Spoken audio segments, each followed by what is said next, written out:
2016 সালের 5 জুন ছেলেকে স্কুল বাসে তুলে দিতে গিয়ে চট্টগ্রামে হত্যাকাণ্ডের শিকার হন মাহমুদা খানম মিতু। একজন পুলিশ সুপারের স্ত্রীর এভাবে মৃত্যুর ঘটনা আলোড়ন তোলে সারা দেশে। খুনের শিকার হওয়া মিতুর স্বামী বাবুল আক্তার ছিলেন তৎকালীন পুলিশ সুপার। তিনি বাদী হয়ে চট্টগ্রামের 5 লাইশ থানায় মামলা করেন। আবার ঘটনাক্রমে তিনি হয়ে ওঠেন এই হত্যাকাণ্ডের অভিযুক্তদের একজন। গ্রেপ্তার হয়ে কারাগারে যান তিনি। বুধবার স্ত্রী মাহমুদা খানম মিতু হত্যা মামলায় বাবুল আক্তারের জামিন দিয়েছে হাইকোর্ট। 3 বছর 7 মাস কারাগারে থাকার পর মিলল এই জামিন। এর আগে গত 14 আগস্ট চট্টগ্রামের তৃতীয় অতিরিক্ত মহানগর দায়রা জজ মোহাম্মদ জসিমউদ্দিনের আদালতে জামিন আবেদন করেছিলেন বাবুল আক্তার। পরে 18 আগস্ট তা নামঞ্জুর করে আদালত।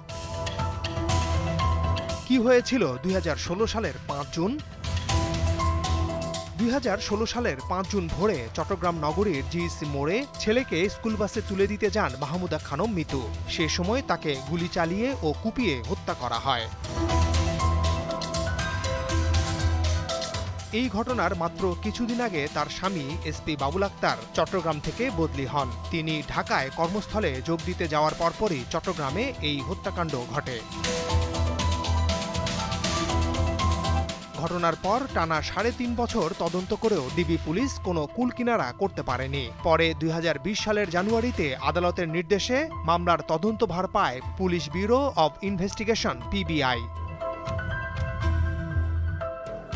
এরপর 2021 সালের মে মাসে পিবিআই জানায় স্ত্রী মিতুকে হত্যা করা হয়েছিল বাবুল আক্তারের পরিকল্পনায়, আর এজন্য খুনিদের লোক মারফত 3 লাখ টাকা দেয়া হয় বলে জানানো হয়।